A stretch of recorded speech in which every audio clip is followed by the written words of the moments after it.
Kaz Grala is the winner, the youngest driver to win at Daytona in NASCAR National Touring Series history. Joey Stone just picked up his first career win. Holy cow, what a finish. And we are finally back. A brand new episode of All Clear here. I'm Joey Stone. He is Kaz Grala. Apologies for missing an episode last week. We had some scheduled conflicts come up, but hey, we said we were going to come back and give you guys a good episode, and we are doing that right here because we're giving you guys two recaps for two races here because we missed last week. You see what I did there? So going straight into it, Kaz, who raced at Dover for Big Machine, his second race of his two race schedule there for Big Machine for now. Hopefully, more opportunities down the road. Hopefully, Kaz, I think we're just gonna give it right to you here, man, because you know we were watching you. I think everyone here who's listening to the podcast is watching you, man. That 48 car had some speed. Why don't you break down to us how your weekend was at Dover? Yeah, it definitely has some speed. We qualified 21st, which wasn't great, but for some reason, I don't know if that was just the way our short run speed was, but we qualified right with Austin Hill, Hemrick, Landon Castle. We were all like, I don't know, 17th, 18th, 20th, 21st. So it just seemed like we didn't have the fire off speed, but we had great speed in the race. We thought that would be the case based on practice, and it turned out to be exactly the case. I actually, in stage one, drove from 21st up to, I think, it's like 12th or 11th, I think, right? Something like that. Yeah, into the top 15 for sure. We had a pretty good pit stop after stage one and gained, I think, a spot. I think we restarted like 13th and immediately drove up to 10th, I believe, right there after that restart. And so we were like, okay, we got track position. We're fast. We're passing cars. We could move around pretty good with the handling. Like everything was looking good. We were going to get a great finish.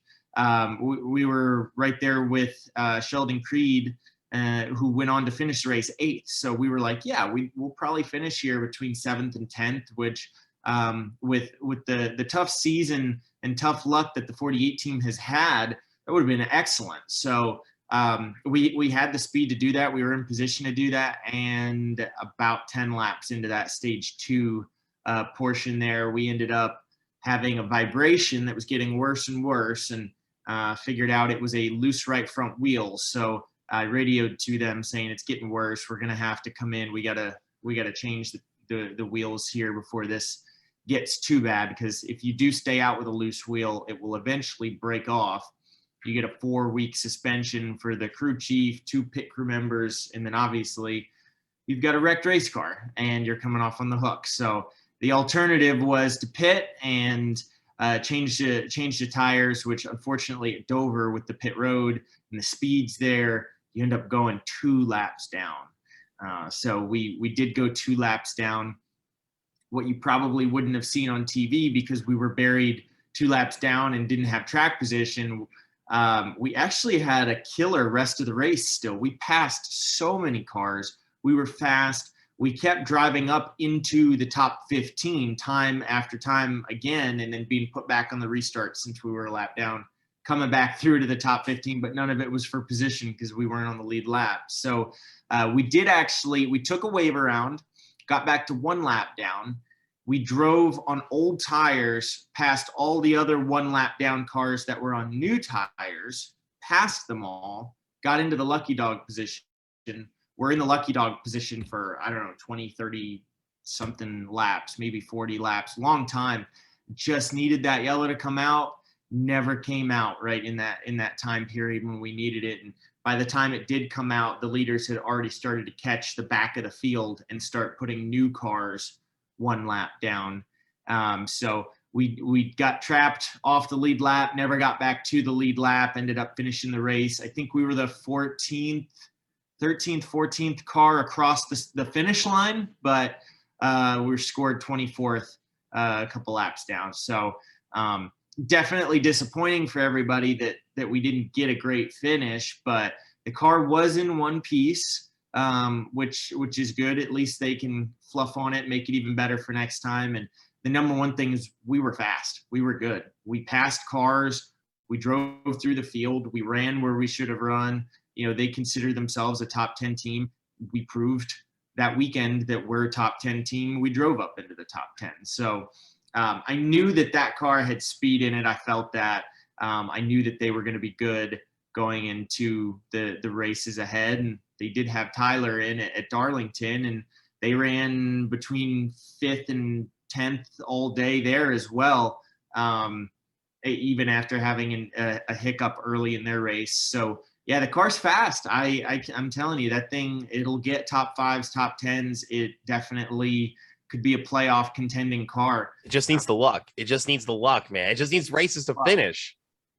Yeah, because Tyler at Darlington actually ended up getting into the wall and cutting a tire down late in the race, and he ended up finishing 27th. So, gosh, the last 2 weeks for that team have been really good, but the result sheets wouldn't show it. So eventually they'll get the luck turned around. Eventually I'll get my luck turned around. I haven't had any better luck this year so far than they've had.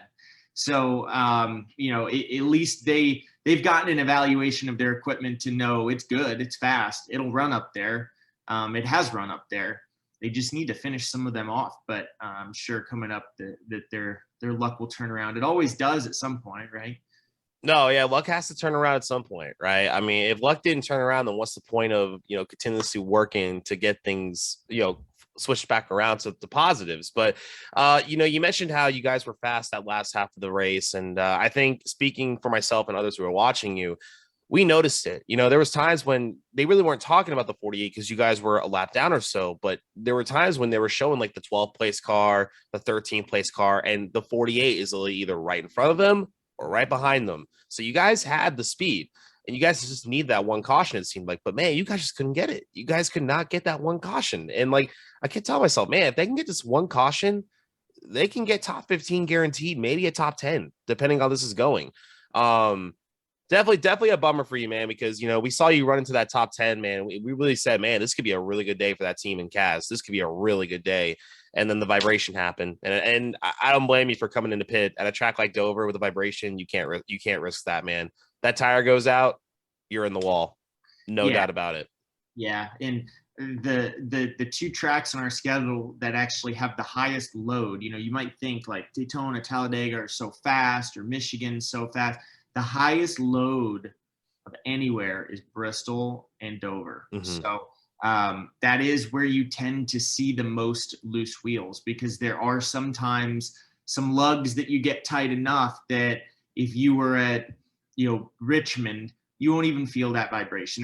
That wheel isn't loose. They didn't have all the lugs on, but you're fine. It's not a loose wheel. At Dover, it is truly going to test every mechanical piece on that car. So if you've got a lug or two that aren't all the way tightened down, does not take much for that loose wheel to present itself. And then, like you said, you don't have much time there. Once you end up with that situation, it is snowballing and getting worse as you go.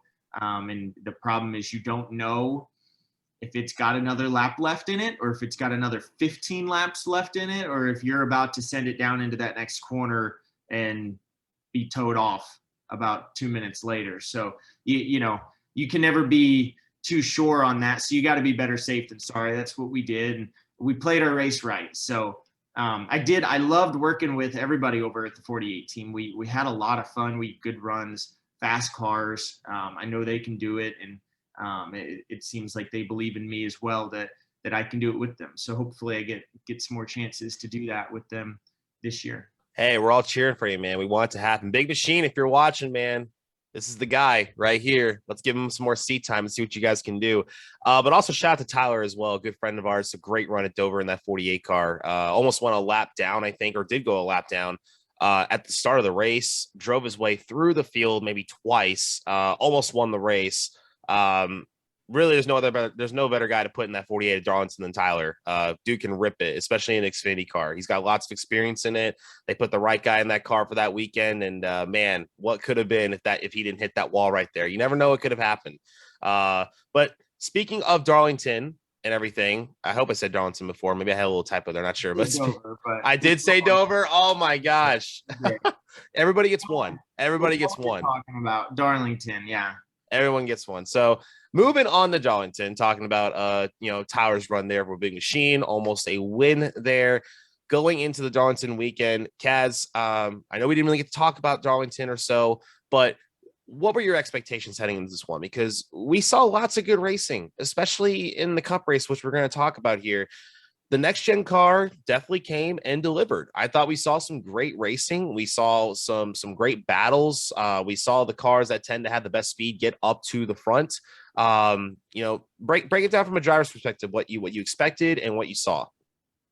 Yeah, I think Darlington always puts on a good show, and it's not going to be your track that you're going to get crazy wrecks at. You're not going to find the big one like Daytona, although I guess there were some sizable wrecks. There were, yeah. But typically it tends to be your track where you've got guys coming and going. You've got different pit strategies, and the one thing that comes to mind for me at Darlington is it's narrow.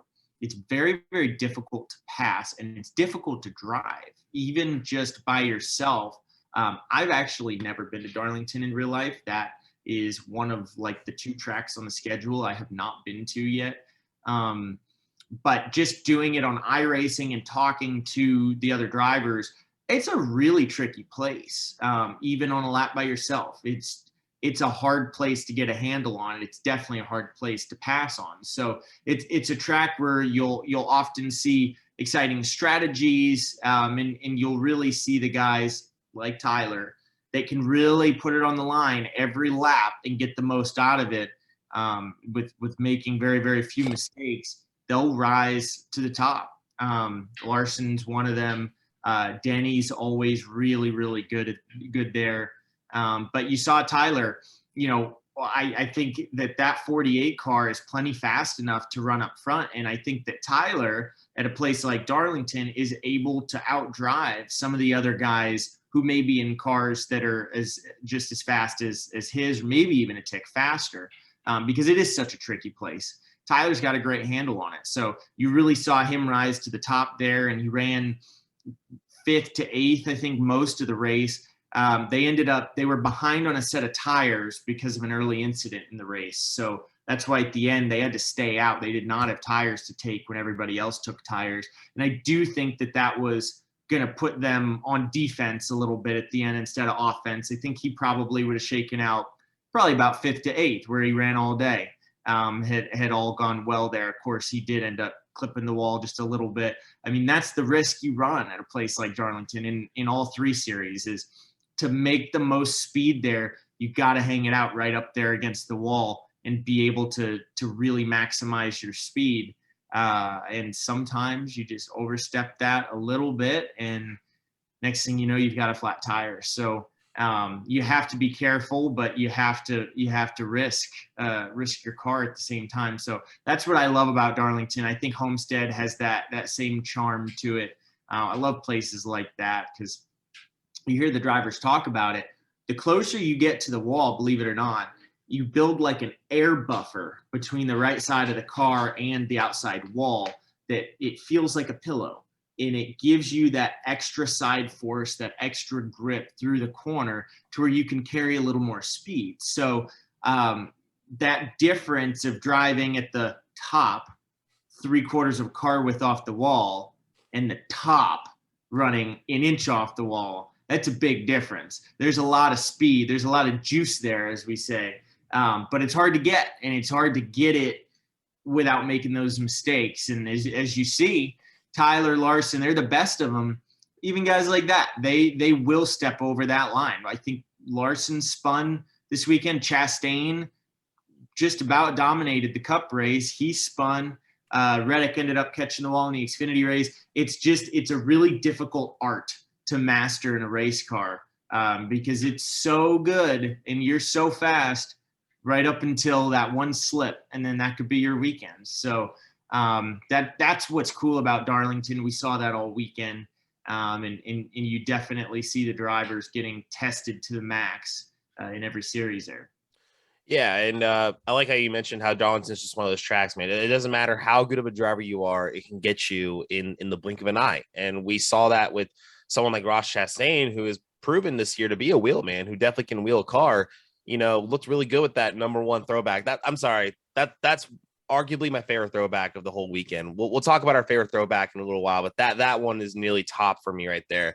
But dude looked like he had a car that could have won, and just out of turn 2 on the restart, it just snapped, race over just like that. And we saw someone like Martin Truex Jr. lost it too, which ultimately caused, I think, 1, 2, 3, 4, 5 cars days right there on the backstretch right there. Maybe he got some contact. I can't remember exactly what it was there, but I know he spun.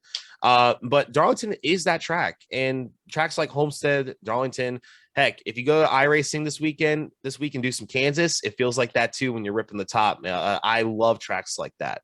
It puts the drivers up on the edge, and especially that little bubble that you talk about, you could feel it. It's there. But if you even try to push that bubble a little bit and pop it, you're going to regret it, and you're going to get into that wall, and it's not going to be good, and you're going to lose 6-7 positions just like that. But hey, speaking of bubbles popping and everything, let's talk about this Joey Logano versus William Byron. Let's talk about this, man, because this is definitely the big discussion after this weekend. After some great racing the entire weekend, I don't think anyone expected a bump and run. We haven't seen a bump and run happen at Darlington like that in quite some time. Everyone was thinking we were going to see a Ricky Craven, Kurt Busch finish again, the way it was looking. But Joey Logano had other plans when going into turn number 3. He sends into the 3 without even trying to lift, and he even admitted it too. He didn't even lift. Sends William Byron up into the wall and ultimately destroys that beautiful Jeff Gordon throwback car that put a lot of Gordon fans in agony and just all across the sport. Tell me about it, man. From a driver's perspective, what did you think about that move? Break it down for us. Yeah, I mean, I think William Byron wished there was a little bit of a bubble there between their bumpers, but there in fact was not. Yeah, it's one of those situations where you kind of need to feel it from the driver's seat. You know, Joey talked about on that final restart, William did squeeze him a little bit into the outside wall off turn 2. And to us watching on TV, it looks fairly insignificant. It just looks like really tight racing off 2, and there's, you know, a little bit of trading paint, a little bit of smoke puffs coming out when you've got guys touching, and then everyone seemed fine. It didn't seem like it really killed anybody's day. But from behind the seat, Logano may have felt something or saw something a little differently. You know, maybe that scuff into the wall that he was squeezed up into was slightly more significant than it looked. Because I will say this, everything always feels way more significant in the car than it looks from the outside. You know, you might get that replay of somebody, you know, Ryan Blaney with the white gloves, and you see like a little catch off the corner, and it's like, oh, that was cool, little slide. Well, in the car, that feels like absolutely catastrophic, like an unbelievable save.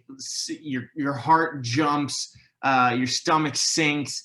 You know, that's a much bigger moment inside the car than it looks. So that very well may have been how it was for Logano. He may have felt like that was much more significant than it looked. And the other piece of it is, Logano may have had a head of steam coming on the top, and had Logano or had Byron not squeezed him into the wall, Logano might have been a fender ahead going into 3 down that straightaway. Had made up some ground, and he might have felt like, give him a lap, he was going to be in the lead. He was going to be in position to win that race, and by being squeezed into the wall, he was denied that opportunity to see the run that he had through. So I definitely can understand from a driver's perspective when you feel like somebody does something that kills your run, kills your ability to win, takes you out of position to win like you should have been in. Well, then sure, you're going to want to get back to that driver. You're going to want to move them out of the way. What you're certainly not going to do is try to waste time passing them, because if Logano goes for a pass on Byron and it's unsuccessful, he may lose 5 car lengths. Well, they were coming back to the white. There's no time left to make 5 car lengths back up if you lose that on a failed pass attempt. So look, if you're him and you're mad about what happened a few laps ago, you're not going to waste time. You're going to get there. You're going to move him. You're going to be on your way. That is exactly what he did. Probably a little more significant of a bump than what was truly necessary. Byron got the wall pretty good, ended up finishing 13th. To me, the best bump and runs are the ones where you're able to bump them just enough to where they're too far back to get back to you. Mm-hmm. But ideally, a good bump and run results in the other guy still finishing second, you winning. Byron ending up finishing 13th was definitely a bigger hit to him than what was probably necessary. I'm sure Byron would have been a lot happier finishing second rather than 13th. Although when it's a difference of winning the race or not, I guess second and 13th don't feel very different. You're still mad you didn't win the race, but I think that seeing that passion and seeing that aggression in racing is how it should be. I think that's inherent in our sport, and I think it's good for everyone. I think it's good. It's exciting for drivers to be able to be aggressive and to make those moves and not feel like they're frowned upon. It's exciting for the fans to get to see those moves and get to see the drama, the storylines. That's ultimately what we all watch for. I don't think you watch to hope that the win comes down to a 14-second lead. I know I don't. So, I mean, it's moments like those that we live for, to see at the end of races, to be in at the end of races. It's what our sport's about. So I think it's all great. And I think if Byron feels like Logano may have paid him back a little bit unequally for what Logano felt like Byron had done to him first, well, then I look forward to part 2 of this saga, which will inevitably be coming. So, that's what they call the old boys have at it rule in NASCAR. NASCAR is not in the business of policing moves and making judgment calls like that. Had this been Formula One, Logano would not have been scored your winner. Logano would have been penalized for that move, for avoidable contact there, because it absolutely was avoidable. He chose not to avoid it. He chose to win. So NASCAR stays out of it and says, look, if you drive like that and that's how you want to win races, well, then you can be assured that everyone else is going to drive you like that too. You do you, my man. We're not in this. If he wants to punch you after the race, we're not getting involved. And let me tell you, if Logano does that to enough people for wins, it's going to be a lot harder for Logano to keep winning races, because people are going to keep driving him like that throughout the races. Makes it that much harder to find yourself up front at the end of the race in position. So what goes around comes around. You got to be thinking of that when you make moves like Logano did. See, I like how you mentioned though about Logano doing it more and more, and it's not going to pay off for him. This dude has a history. He has a history of not making friends, and we've seen this since about 2017, 2016, around there. We remember the Martin Truex Logano incident when Logano just pretty much took Truex out for a win. That was Martinsville, last lap, win, and you're in for the championship. It seems like Let's not forget Kenseth and Logano. Kenseth is a big one. Like 2015 or something. I still think Matt Kenseth to this day for that one. I'm just as a Gordon fan, I'm always going to be thankful for Matt Kenseth for that one. I need to. But yeah, he has a history, man. He does. And I guess Logano was a little under the radar when it came to his aggressiveness lately until this came up. And I think it reminded a lot of people that, hey, he has a track record. He's done this before. And I guess and I agree with you on the aspect of like how this is great. This is awesome, because you don't see this in Formula One. You don't see this in IndyCar. You don't see that. Like, this is where bump and running, tempers, this is NASCAR. This is what the sport is all about. But I think what makes people very upset about it is Joey could have easily given him a classic bump and run. He could have given him a natural bump and run into 3 and 4, but decided to just full on send it and destroy that car. And I guess more of it's so because these cars are still new, right? They don't have that mass quantity of bodies back at the shop, to just say, oh, it's all right, we got 20 more of those back at the shop. So damaging a car like that puts a team kind of back a bit more, gives them more work back at the shop. And it was kind of unnecessary, because I guess when people are comparing the supposedly Byron putting Logano into the wall, Logano was able to keep going. he didn't have any damage. He kept going. You know, it definitely was a little bit of a pinch when you look at it, but I don't think Byron was trying to do that. I think I just see two guys going for the lead with 22 to go at Darlington, where clean air is huge at a track like Darlington. So that's just going for the win right there. And Byron had a great restart on the bottom. And if you're still on that guy's inside, you got to go for it. You have to. And, you know, and we saw what happened. And Logano just decided to end Williams' race there without any hesitation. Now, and I guess what I'm thinking about this is like, if it was 5 or 6 laps to go in that race and Logano caught up to him, would he have done the same move that he did? Or do you think he would have been more patient? Because it just seemed like to me with Logano's attitude that he was just ready to take him out. He was ready, no matter how many laps are left or nothing. He was ready to just put him in the wall and drive away. Do you think if there was more laps on the clock there that he wouldn't have made that move? Or do you think he was pretty much determined to take the 24 out?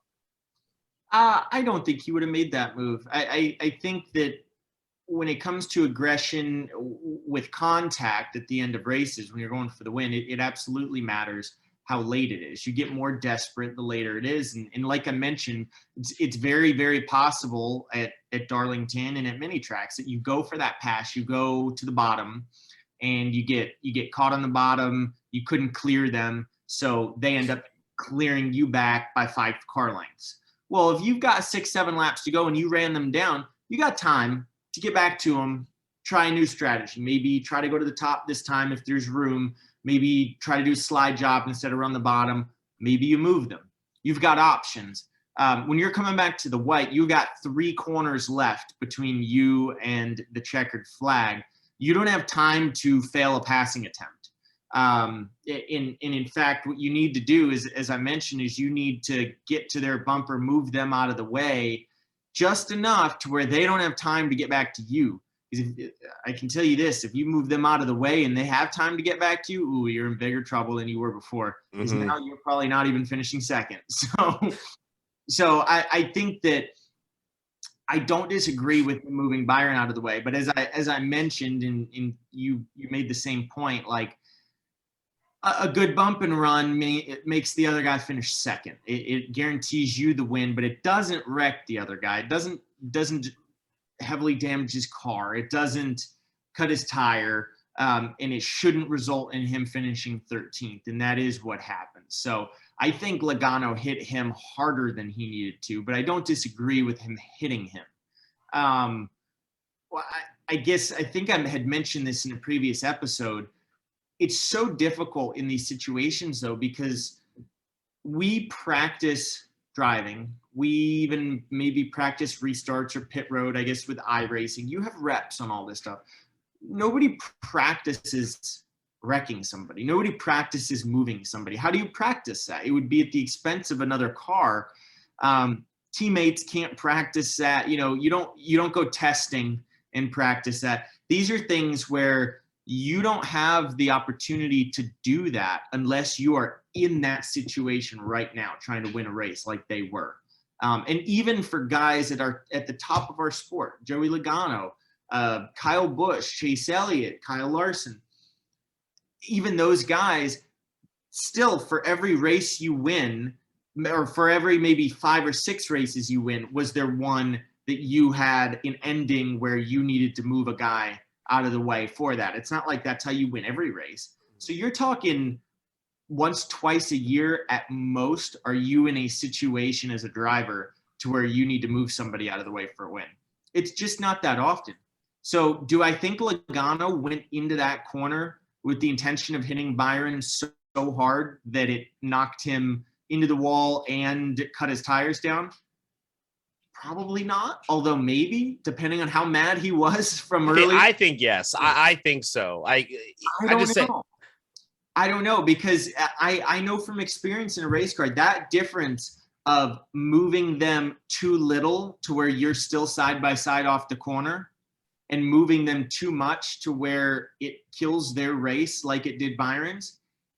We're talking like the difference of lifting off the gas 0.2 of a second different. You're splitting hairs, because that force, it does not take much to be too much in a race car. So it's a super, super fine line. it's absolutely possible to get into somebody more than you should have or less than you needed to, and it's not a big difference. So if you're Logano right now sitting here on Wednesday looking back on this weekend, it's hard to regret anything because you won the race. Your job is to win the race for your team, for your sponsor. You're in the playoffs now too. You're in the playoffs. You hadn't won a race yet this year. That was important. Like, can you really say you did anything wrong? No, I think you look at it and you say, I did my job this weekend. I did exactly what I needed to do. Mm-hmm. Could I have bumped him a little less hard? Sure. But in that moment, you couldn't risk not bumping him enough because that was gonna eliminate your chance to win that race. So I think he did what he felt like he had to. It was just a couple pounds too much force. But at the end of the day, if you're him, he's got the trophy. So that's just the reality of our sport. That's how it is. These races are hard to win. There are days that really are tough on you, like Byron had, because he knew that he deserved to possibly win that race, at the least finished second.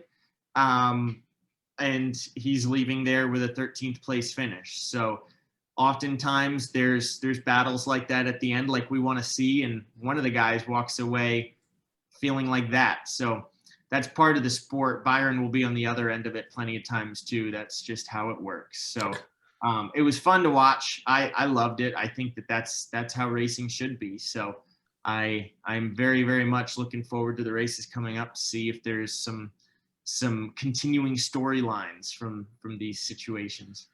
Yeah, it's like you mentioned, like you said, this is what the sport's all about, the bump and running. Did Logano bump him too hard? Yeah, definitely. Was that his intention? Only Joey Logano knows, right? None of us know. Was his intention to wreck Byron or give him a bump? We don't know, but he definitely planned on doing it though because of the words he said afterwards. But, got to feel for William Byron, tough break, especially for a cool throwback like that. To almost win at the track that car was meant for too, which is pretty cool. Man, we could talk about this all day, man, because it's a good topic to discuss, right? Because boys have at it when you're in. We talked about this when Chastain moved Allmendinger at Coda. The way this format is and the way the sport is today, you have to win. You have to win, and it is so hard to win one of these races. And if you're Joey Logano, not to say he's been slow, but he hasn't won a points paying race since I think last year at Bristol Dirt. He only won one race last year, so he didn't really do anything else at any of the other tracks. And this was arguably the best race that 22 car has had from start to finish in a long time. He averaged a second place position the entire race. He was that good. So he had one of the cars to beat. And he saw a race that he thought he deserved to win right there, and he took it. He did what he had to do. Is it going to probably come back and bite him someday? Probably, because William Byron, though is a very calm, cool, collected guy most of the time, I feel like he's one of those guys where if you push him, he's going to get you. And we all know, I think, as NASCAR fans, that William Byron's going to put that in his back pocket, and he's probably going to save it for a time when it matters the most. Sort of like the whole Kevin Harvick, Chase Elliott thing, where everyone expected Harvick to get Chase Elliott the week after. No, he waited. He waited till it mattered the most, and he took him out at a track that Chase probably could have won. And that's a whole other discussion. That's a memory we'll never forget. But a great race nonetheless. Though Joey Logano wins I believe it's the Goodyear. It used to be called. It's still the Southern 500, I think they call it, right? Or I know that's the fall race now. Fall race now. You're right. Yep. But it was throwback weekend, so I got to ask you, Kaz, favorite throwback of the weekend here, since we're talking throwback here, because there was some good cars, man. There was some really nice cars near the beginning of when they were announcing all of them. So tell me what you think. Yeah, I was out of town for this weekend, so I didn't get to follow along with the action as closely as I normally would. Not to mention many of the throwbacks are a little bit before my time, but there were two that I thought stood out to me. And I can't even say I know much about him. Kyle Larson's number 5 car, I thought looked really cool. Not even sure what it was throwing back to. I didn't even read about it, but I thought it looked really interesting. It showed up on track very much. And the other one that I found fun was the number 15 car, Rick Ware Racing. They Boyer. ran Clint Boyer's 5-hour energy scheme. And that was one of the few throwback schemes out there that was only throwing it back to a time that I was already watching NASCAR. I mean, I watched a million races with Clint Boyer in that 5-hour energy 15 car. So that one for me was kind of interesting to see on the track and be like, oh, hey, I recognize that car. It's kind of weird that it's not Boyer, kind of weird that it's not 5-hour energy on there. And that's how I assume Throwback Weekend is for a lot of the fans that did watch Jeff Gordon run that scheme or watched Richard Petty run that scheme. And so it's a very, very cool, nostalgic feeling to see cars that like, wow, I haven't seen that one in years and it's out there on the track. Mm-hmm. That is badass. For me, that Boyer scheme was the only one that was from recent enough for me to recognize it. But it was funny. I think he had a problem or a spin at some point during the race. The camera cut to him like limping back to pit road. And I was like, Boyer? Oh, no. Boyer's talking up in the booth right now. No, that's not him. So I thought that those two cars kind of caught my eye a little bit. All right, I like those. The Boyer one definitely hits at home. That was sort of like when I was like zoned in so much on NASCAR. Like, I was watching every single thing. Saw that 15 car back when Boyer was in his prime. Back in the day. But I will say the number 5 car, that is, I'm looking at it on my phone right now. That was a throwback to the late Tim Richmond.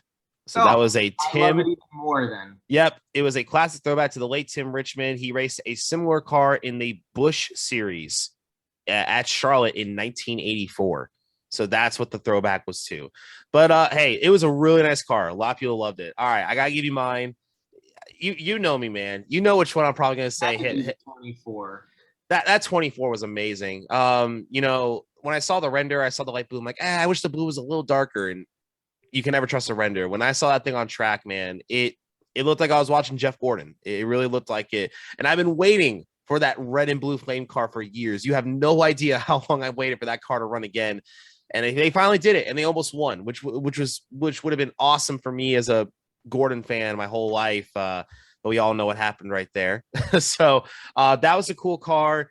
And honestly, the Ross Chastain one was really cool. I loved the Coca-Cola car. Trackhouse did an amazing job. They kicked Throwback Weekend's ass. Like, what a great idea to throw back to Dale Sr. and Dale Jr. there. I believe they ran those cars in Japan. I think that was for the Japan exhibition race back in '98. I believe is what it was thrown back to. But they had the one font. The 99 was in the font of Dale Sr.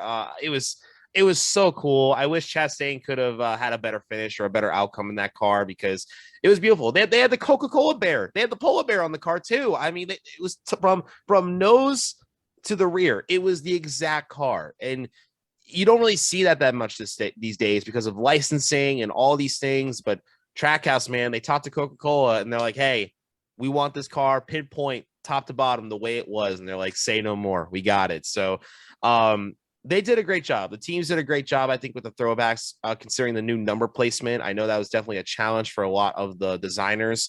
But I think they did a great job. I love Throwback Weekend. Like you mentioned, it's sort of a yearly tradition now, and I hope it never goes away. I know it's sort of getting harder now for teams to kind of come up with throwbacks now. But that's the cool thing about it. These teams have to do more research and really look for someone that's nostalgic. And like, I'm still waiting for maybe like a Ricky Rudd throwback, like the Texaco Havoline car or stuff like that from maybe the early 2000s when I was a kid, when we were kids, right? That would be incredible stuff. But still speaking about Darlington real quick, the Xfinity race, obviously we mentioned Tyler Reddick there, but hey, Justin Allgaier winning again at Darlington. Seems like that's his playground now. He's been on a tear lately. He finished, I think, second last week, first this week. JRM, we talked about it a few episodes ago with Jesse Punch on and all that.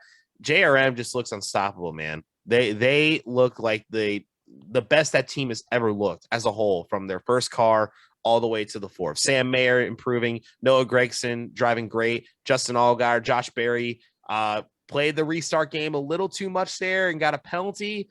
Ultimately lost a chance to winning the race. But you coming from you who races in the Xfinity Series, man. What do you think about this season so far? Do we think JRM is the team to beat? think they might be. I really do. I mean, they've been a top team in Xfinity for as long as I can remember, of course, won so many races. But I don't know if I remember a season where they had the straight up speed that they've shown so far, and especially in the last few races this year. They've won championships with Chase Elliott, Reddick, William Byron. But I always felt like those years, the Gibbs cars, the Penske cars, had a little bit more speed than they did. But back in those years, they had the Gibbs car that'd be winning a lot might be the one with the rotating drivers that had Kyle Busch, Denny Hamlin, Eric Jones shuffling through it. The Penske car had Logano, Blaney, Keselowski that was winning races. So for the championship, there wasn't as much competition as there were for the race wins. William Byron, I think he won the championship that year with winning maybe like 4 races, I think.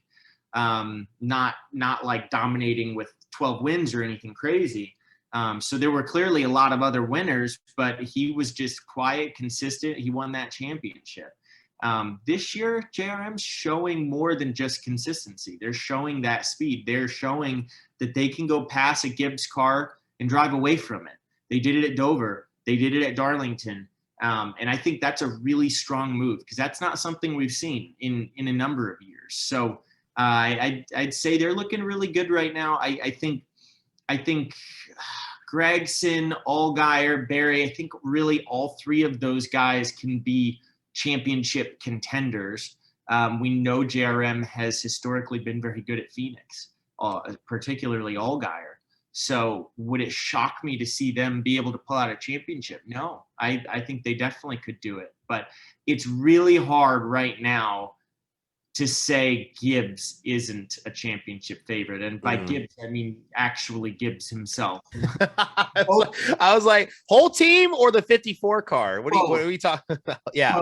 I think anyone in a Gibbs car is automatically a contender. And I think Gibbs in the Gibbs car this year seems to maybe be leading that bunch as contenders. So I think that he is, in my opinion, going to be a factor in this thing at Phoenix. I would be absolutely shocked if he didn't make it to that Final Four. He definitely should. And then from there, he's going to have something to say about it out there. But I think at that point, it's may the best man win. I think Ty could come out on top. I think Allgaier could come out on top. I think Gragson could come out on top. Gragson won at Phoenix in the spring. So I think we're starting to see the core group of drivers that are going to be the biggest contenders in the championship. And now it's a matter of those guys executing correctly to ensure that they find themselves in that Final Four. And then it's one race. Don't screw up. Hit everything perfect. That's all you need to do. You win the championship. So we won't be able to predict who that will be until probably about the end of stage 2 in November when we're in Phoenix. You know how competitive the Xfinity Series is. We just talked about Gibbs, JRM. We didn't even mention Colleague. That's the crazy part. That's insane. And I know Colleague right now, they're not really having the best start to the year at the moment. I know they have Landon Castle there. He's sort of new to like having this kind of equipment, getting used to this kind of stuff and everything. I'm ready to see Landon Castle step it up a bit more, and I think he will later into the season. But Daniel Hemrick has been a little bit of a surprise in that 11 car. I thought maybe they'd be a bit more consistent, top 10, 7, 8 speed. Allmendinger's had some hit or miss runs. He's had some good cars, and he's had some runs where he's not that great. But it is Colleague. We've seen Colleague. Colleague very well. They're going to turn around and get things a lot better. Probably make a good summer push here. If anything, they'll do that. But that's how tight this series is. And this is why people love the Xfinity Series, because, the Cup Series is having a great year, a great start to the year. Lots of action, lots of drama, lots of stories. But the Xfinity Series, they haven't changed their car. They haven't changed anything. It's the same stuff, same rules from what I know of it, at least. And they're still going out there and putting on amazing shows with amazing talent. I mean, we think about the Xfinity Series 10 years ago, right? Cup drivers left and right in every single race. The Xfinity guys or nationwide guys back then really couldn't shine out. A top 5 for a nationwide regular at that time was a win. Now you got Xfinity guys who are beating Cup guys whenever they get in there, and it's not even close. And that's why this series, people still think this series is maybe better than the Cup series in some aspects. And it's up for debate all the time. But what we do know is that NASCAR, talent-wise, has a lot of people in store for the Cup Series down the road, because there is so much talent from top to bottom. Names that aren't even in top equipment yet that should be in top equipment. I mean, I know one guy right now who, you're buddies with him. He's technically your teammate. I'm ready to see what he can do down the road as he gets better. Raja Caruth, man. Dude is a wheel man, and just a few others as well. I can't forget about you, man. I can't forget about you, man. You got what it takes, man. You got what it takes. It just comes down to when that break happens, man, and when you get that good run. But I love the Xfinity Series. I love it. I love it. I think all three series are awesome for totally different reasons. Cup, the best guys in the country, really the best stock car racers in the world competing. How could that not be awesome? And then Xfinity, you get to see everybody who is knocking on that door to be in that top series with that much more to gain, that much more motivation. They have to prove themselves. They have to make their names. That makes the Xfinity series so exciting. And you see guys with less experience. You see mistakes made. You see that raw emotion, that raw talent being developed. And then trucks. To me, trucks nowadays, everything about it is inexperience, which I think is awesome. You get to see guys moving their way up the ladder at these big tracks, Daytona, Talladega, Charlotte, Atlanta, like these huge facilities that Cup and Xfinity has raced at forever. And you see these guys who have just turned 18 and are getting their first crack at these tracks, trying to figure them out, trying to make their names so that they can move up the ladder. In trucks, from my experience, are even a little trickier to drive and to race with the way the aero is in them. So all three series are really awesome. I think we got to see great showcase from each of them at Darlington this weekend. Xfinity's off this coming weekend for Kansas, but Cup and trucks will be in full force. So should be another exciting weekend. I loved Kansas in the truck. I did that a couple of years ago, thought it was a lot of fun. So we got a night race coming up this Saturday night. I'll definitely be tuned in. We'll be tuned in for sure. And speaking of Kansas here, let's do a quick preview of this weekend, Kaz. Kansas, definitely a track that a lot of fans seem to enjoy. Lots of great racing there over the past few years. We've seen some great stuff in the playoffs and just the regular season.